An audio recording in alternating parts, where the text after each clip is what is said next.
El COVID-19 puede causar complicaciones cardíacas muy graves, en especial entre quienes tienen enfermedades preexistentes del corazón. Diversos estudios reportaron la lesión cardíaca aguda como una manifestación importante del coronavirus. Esta se caracteriza por una elevación de marcadores de daño miocárdico.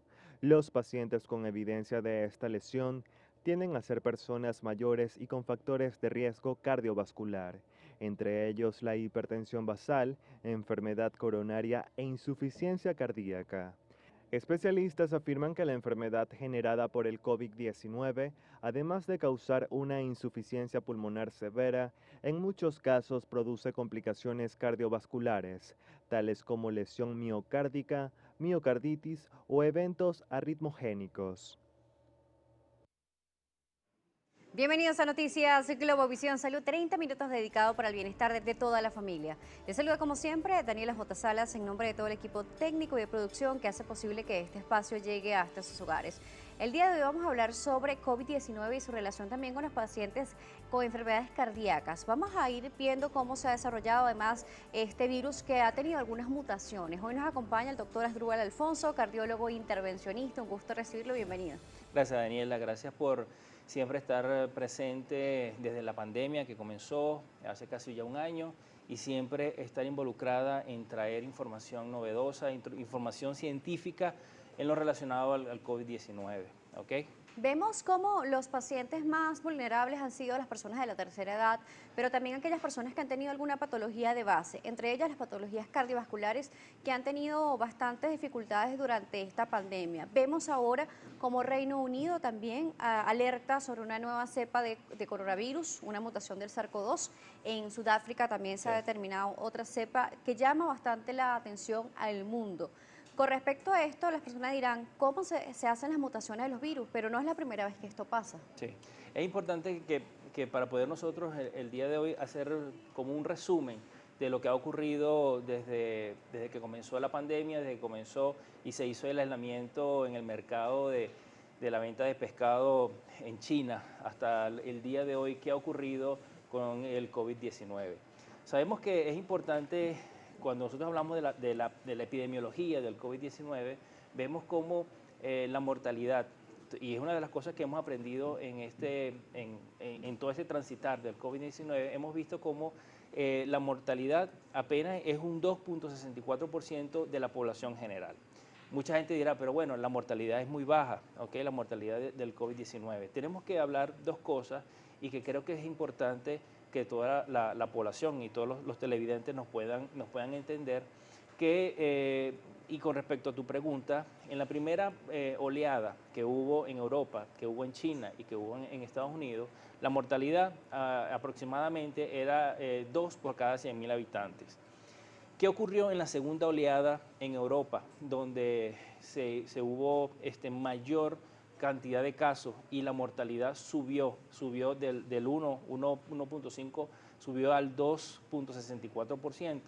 Tiene mucho que ver con las medidas sanitarias que se puedan estar implementando en ese momento, y el otro porcentaje o el otro gran factor que pudo incidir en aumento de la transmisibilidad y en el aumento de la agresividad del COVID-19 fue la mutación de este virus.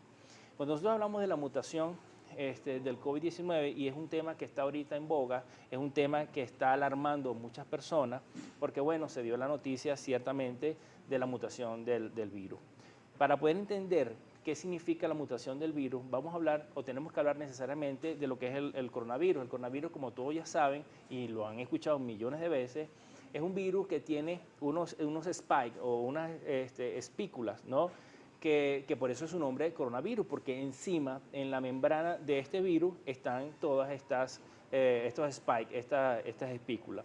Estas espículas tienen bases de aminoácidos. Yo sé que son cosas un poco más profundas, pero es interesante entender esto para poder entender qué es la mutación del virus. Estas bases nitrogenadas o estas bases de adenina, de guanina, ¿okay?, son las que conforman este spike. Este spike no es solamente que el brazo que une el receptor de la célula, que permita que se una el virus con la célula sana, ella se introduce dentro de la célula. Dentro de la célula hay dos organelos, que es la mitocondria y lo que son el retículo endoplásmico como tal, donde se hace la producción o hace el empaquetamiento y la reproducción de este virus para después este virus llevarlo a la membrana plasmática y ahí entonces que sean unas miles de copias de este virus sean por endocitosis salido de la célula y formar entonces toda la tormenta citoquímica o la tormenta inflamatoria que se produce como consecuencia de la entrada de este virus. ¿Por qué yo hablo de todo esto, Daniela? Porque este spike o esta espícula o esta unión que se hace con el receptor, hubo una variación en estos pares de aminoácidos, donde la adenina por guanina en la posición 614 se hizo un cambio conformacional. Ya no es A614, sino ahora es G614.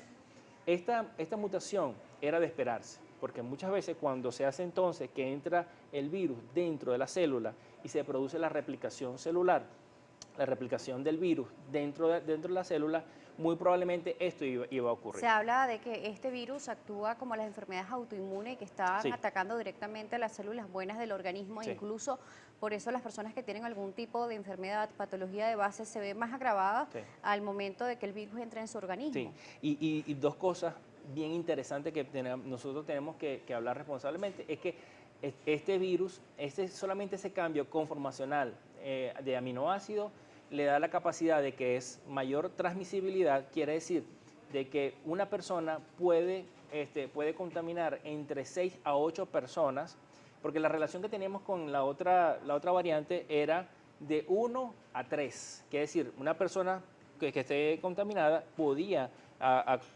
contaminar a 3 personas, ahora es al revés, una puede contaminar a 8 personas. Justamente también se habla sobre el distanciamiento social, le llaman distanciamiento físico, prefiero llamarlo así porque tenemos la distancia de 1,5 metros a 2 metros.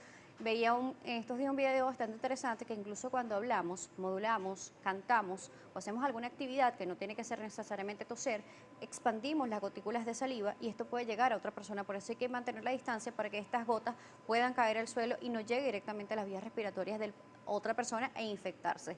Vamos a hacer una pausa. Aquí en Noticias Globovisión Salud de regreso nos seguirá acompañando el doctor Asdrúbal Alfonso, cardiólogo e intervencionista. Seguiremos hablando sobre COVID-19, lo que ha transcurrido durante la jornada del 2020, cómo vamos conociendo este virus que ha sido tan cambiante, las mutaciones y los pacientes cardiovascular, cuáles son las medidas de prevención.